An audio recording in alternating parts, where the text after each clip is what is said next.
இன்னைக்கு நாம 2010ல ரிலீஸ் ஆன பேஷன் பிளே அப்படிங்கிற ஃபில்மை பத்தி தான் பார்க்க போறோம். ஃபில்ம் ஸ்டார்ட் பண்ணதும் நமக்கு 50 வயசான இந்த நேட் போல காட்டுவாங்க. இவர் ஒரு ஜாஸ் மியூசிஷியன். யங் ஏஜ்ல இருந்த டைம் அவரோட மியூசிக்னால ஒரு தூக்கி பயங்கர ஃபேமஸ் ஆனவர். பட் இப்போ எல்லாம் கடகடன் இறங்கி நேம் ஃபேம்னு எல்லாம் நாசமா போய் ஒரு கிளப்ல பார்ட் டைம் ட்ரம்பட் பிளேயரா வேலை பார்த்துட்டு இருக்காரு. இப்படியே லைஃப் ரொம்ப டல்லா சுமாரா நார்மலா ஏதோ மாதிரி போயிட்டு இருக்குது. இப்படியே எல்லாம் நார்மலா போயிட்டு இருக்குது. என்னைக்கும் போல அவரோட கிளப்ல போய் நைட் வேலை பார்த்துட்டு இருக்காரு. அப்ப அங்க ஒரு பாப்பா இவரை பார்த்து ஸ்மைல் பண்ணுது. அதை பார்த்ததும் நேட்டுக்கு நட்டு போல்டுன்னு எல்லாம் கலந்த மாதிரி இருக்குது.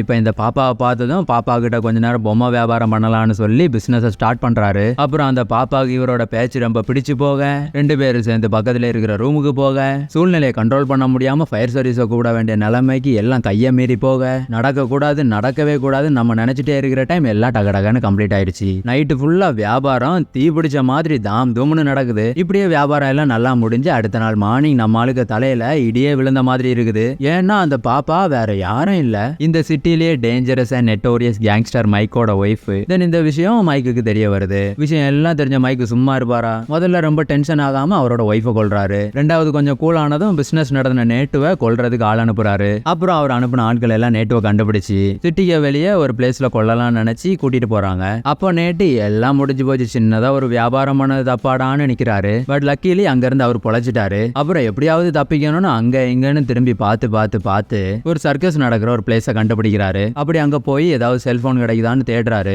அப்படியே தேடி சடனா ஒரு பிளேஸ்ல ஸ்டாப் ஆகுறாரு. ஆப்போசிட்ல ஷோகேஸ்ல ஒரு பொண்ணு. அந்த பொண்ணுக்கு விங்ஸ் கூட இருக்குது. பார்க்க அப்படியே ரியலா ஒரு ஏஞ்சல் மாதிரியே இருக்கிறா. நேட்டு அவளை பார்த்த கொஞ்ச நேரம் திருப்ப முடியாத திருப்பத்துக்கு ஆளாகிட்டாரு. தென் இப்போ இவருக்கு இந்த ரெக்க உண்மையா இல்லையான்னு தெரிஞ்சுக்கணும். அதுக்காக அந்த ஷோகேஸ் கிட்ட போய் பாக்குறாரு. அப்படி போய் பாக்குற டைம் அது உண்மை மாதிரி தான் தெரியுது. அப்புறம் கொஞ்ச நேரம் ப்ரோக்ராம் எல்லாம் நடக்குது. ப்ரோக்ராம் முடிஞ்ச பிறகு நேட் திரும்ப போய் அந்த பொண்ணை பாக்குறாரு. இந்த பொண்ணோட நேம் லில்லி. இப்போ இவர் பக்கத்துல வந்து பாக்குறப்போ தான் தெரியுது இந்த பொண்ணுக்கு ரியலாவே விங்ஸ் இருக்குதுன்னு. இதனால நேட்டு பயங்கர ஆச்சரியப்படுறாரு. தென் இந்த பொண்ணை உண்மையாவே ஒரு ஏஞ்சல்னு நினைக்கிறாரு. இப்போ இந்த சர்க்கஸோட ஓனர் நேம் சாம். இவரு இவ்வளவு நாள் லில்லியோட விங்ஸ் உண்மைன்னு ஆடியன்ஸுக்கும் வெளியே இருக்கிற மக்களுக்கும் தெரியாத மாதிரி பத்திரமா பாத்துக்கிட்டாரு. இப்படி ஷோக்கு வந்து பாக்குறவங்க எல்லாம் ஜஸ்ட் பிக்சிங் விங்ஸ் நினைச்சிட்டு இருக்காங்க. ஒரு வேலை லில்லியோட விங்ஸ் எல்லாருக்கும் உண்மைன்னு தெரிஞ்சிச்சுன்னா எப்படியும் சும்மா இருக்க மாட்டானுங்க, லில்லி ஏதாவது பண்ணிருவானுங்கன்னு நினைச்சு சாம் இந்த மேட்டரையே வெளியே தெரியப்படுத்தல. ஆனா இப்ப நேட்டுக்கு விஷயம் தெரிஞ்சிடுச்சுன்னு தெரிஞ்சதோ சாம் நேட்டை இப்பவே இங்கேயே கொண்டுடலாம்னு நினைக்கிறாரு. அப்புறம் கொல்லவும் ட்ரை பண்றான். இந்த வாட்டி சாவுக்க கையில போன நேட்டுவை லில்லி காப்பாத்துறா. தென் ரெண்டு பேரும் சாம் கிட்ட இருந்து தப்பிச்சு பக்கத்துல இருக்கிற சிட்டிக்கு போறாங்க. அப்புறம் இங்க வந்ததும் லில்லியோட விங்ஸ பத்தின மேட்டர் வேற யாருக்கும் தெரியக்கூடாதுன்னு நினைச்ச நேட்டு அவளை ஒரு சேஃபான பிளேஸ்ல ஸ்டே பண்ண வைக்கிறாரு. இப்போ இதே டைம்ல நேட்டுக்கு ஒரு செல்ஃபிஷான ஐடியா வருது. எப்படியாவது எங்கேயாவதுன்னு நான் போனாலுமே கூட மைக் என்ன விட மாட்டான். இதனால லில்லியை யூஸ் பண்ணி நாம மைக்கு கிட்ட இருந்து தப்பிச்சிடலாம்னு நினைக்கிறாரு. இப்படி பண்ற பிளானோட ஒரு ஸ்டெப்பா லில்லிய சீக்கிரட்டா போட்டோஸ் எடுத்து அந்த போட்டோஸோட மைக்கோட முன்னாடி போய் உட்கார்றாரு. அப்படி உட்கார்ந்து மைக்கு கிட்ட என்ன உயிரோட விட்டுரு, அப்படி விட்டா உனக்கு ரிட்டனா ஒரு ஆஃபர் கொடுக்குறேன்னு சொல்லி லில்லியோட போட்டோஸ் எல்லாத்தையும் காட்டுறாரு. இவளுக்கு இருக்கிறது உண்மையான ரெக்க. அவளை பெரிய ஸ்டார் ஆக்கி நீ அதுல இருந்து நிறைய பணம் சம்பாதிக்க முடியும். அதோட லில்லிய பத்தி இந்த உலகத்துக்கு தெரியற டைம் அவளுக்கு ரொம்ப ப்ரொடெக்ஷன் தேவைப்படும். அந்த ப்ரொடெக்ஷனை நீ கண்டிப்பா தரணும். அவளை வச்சு சம்பாதிக்கிற பணத்துல 75% உனக்கு, பாக்கி 25% எனக்குன்னு சொல்றாரு. இப்ப இதெல்லாம் கேட்டதும் மைக்கு ஃபர்ஸ்ட் இவன் சொல்றது உண்மையா இல்லையான்னு தெரிஞ்சுக்கலாம். அப்புறம் தெரிஞ்ச பிறகு இவனோட கதை என்னன்னு பார்க்கலாம்னு நினைச்சு இப்போ நீ சொல்றதெல்லாம் எப்படி நம்புறது, ஃபர்ஸ்ட் அந்த பொண்ணை காட்டுன்னு கேக்குறாரு. இப்படி கேட்டதும் காட்டுறதுக்கு நேட்டோன்னு அவ்வளவு பெரிய ஃபூல் இல்ல.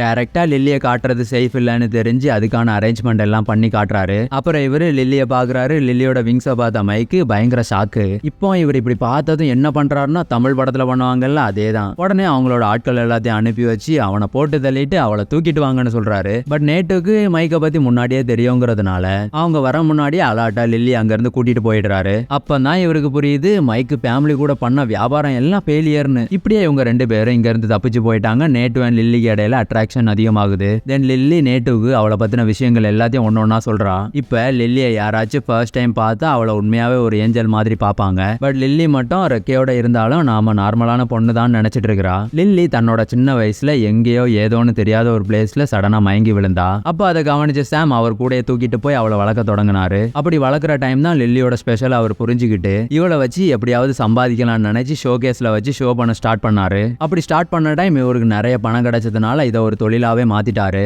அதோட லில்லியோட ரெக்கைய பத்தின விஷயத்தை யாருக்கிட்டையும் சொல்லல. அப்புறம் லில்லிய பறக்கவும் விடல.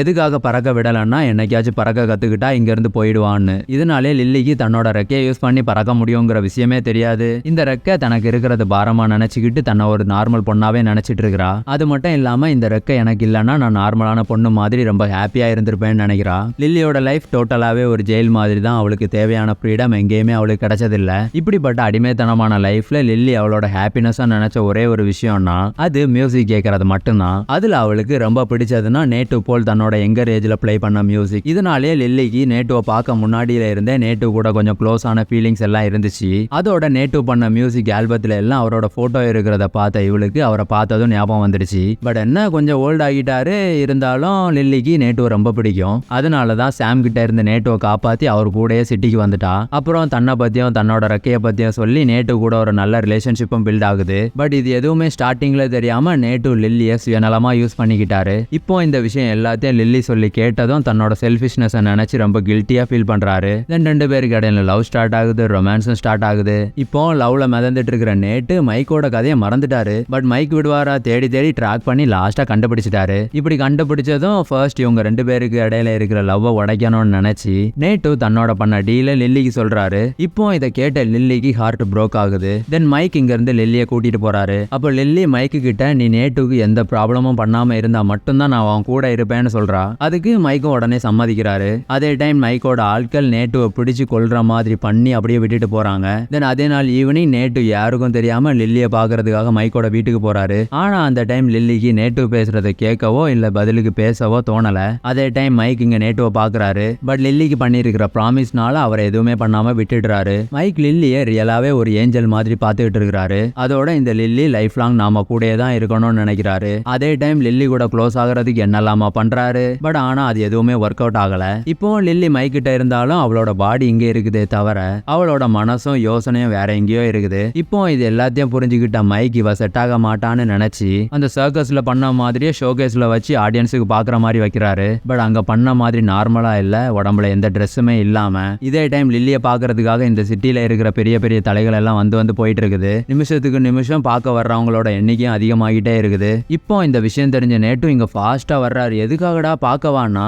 காப்பாத்துறதுக்கு. தென் இங்க வந்து மைக்கோட சண்டை போட்டு லில்லிய வச்சிருக்கிற கிளாஸை உடைச்சி லில்லி அங்க இருந்து ஃபாஸ்டா கூட்டிட்டு தப்பிச்சு போறாரு. இப்போ இந்த சைக்கோ மைக்கு நம்ம படங்கள் மாதிரியே கொல்றதுக்கு ஆள் அனுப்புறாரு. இப்போ இவங்க கிட்ட இருந்து தப்பிக்கிற ப்ராசஸ்ல இவங்க ரெண்டு பேரும் இந்த பில்டிங்கோட மேல வந்துட்டாங்க. இந்த டைம் நேட்டு லில்லி கிட்ட வேற வழியே இல்ல, நீ இங்க இருந்து தப்பிக்கணும்னா இங்க இருந்து பறந்து போயே ஆகணும்னு சொல்றாரு. பட் லில்லிக்கு எப்படி பறக்கன்னு தெரியாதுங்கிறதுனால என்னால முடியாதுன்னு சொல்றா. இப்படியே இவங்க ரெண்டு பேரும் மாறி மாறி பேசிட்டு இருக்கிற டைமே மைக் இந்த பில்டிங் மேல வந்துட்டாரு. இப்போ இதே டைம் நேட்டு என்ன நினைக்கிறாருன்னா லில்லியை எப்படியாச்சும் பறக்க வச்சே ஆகணும்னு அந்த பில்டிங் மேல இருந்து கீழே குதிக்கிறாரு. இப்போ இதை பார்த்ததும் லில்லி பயங்கரமா டென்ஷன் ஆகி அவளும் இந்த பில்டிங் மேல இருந்து கீழே குதிக்கிறா. இப்படியே குதிச்சு ஃபாஸ்டா நேட்டு கீழே விழ முன்னாடி போய் பிடிக்கிறா. அதே டைம் லில்லியோட ரெக்க ஜெட்டு மாதிரி ஸ்பீடா பறக்க ஸ்டார்ட் ஆகுது. லில்லி நேட்டு அப்படியே தூக்கிட்டு வானத்துல பறந்து போறா. அதே டைம் மைக்கு அவரோட ரவுடி கும்பல் கீழே இருக்கிற மக்கள்னு எல்லாம் ஆச்சரியத்துல பாத்துட்டு இருக்கிறாங்க. அப்படியே லில்லி மலையை கடந்து வானத்துல நேட்டு தூக்கிட்டு போயிட்டே இருக்கிறா. இப்படியே இவங்க ரெண்டு பேரும் ஹாப்பியா போயிட்டு இருக்கிற சீன்லயே ஃபில்மும் எண்ட் ஆகுது.